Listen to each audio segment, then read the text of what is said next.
Hi friends, నమస్తే friends. ఇప్పుడు మనం సులభంగా వీరభద్రాసనం ఏ విధంగా చేయాలో ఇప్పుడైతే మనం తెలుసుకుందాం. ముందుగా ఈ విధంగా నిల్చున్న తరువాత రెండు కాళ్ళు ఇలా కొంచెము వెడల్పుగా ఉండేటట్లు పెడతాం.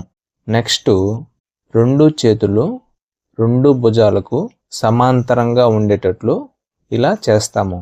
ఇప్పుడు ఎడమ కాలు బెండ్ అవ్వకుండా ఒక కాలుపై నిల్చొని ఇప్పుడు కుడి కాలును స్ట్రైట్గా వచ్చేటట్లు ఇలా చాపుతూ వీలు అయినంత వరకు శరీరాన్ని ముందుకు వంచి బ్యాలెన్స్ చేసే విధంగా ఇలా అయితే చేస్తాము.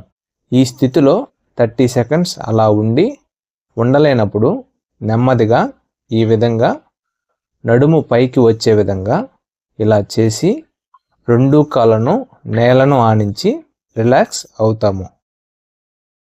ఇదే విధంగా కుడి కాలుకు కూడా చేయాలి. ఈ వీరభద్రాసనం లావుగా ఉన్నవారు, పొట్ట ఉన్నవారు, పెద్ద వయసు ఉన్నవారు ఎవరైనా చేయవచ్చు.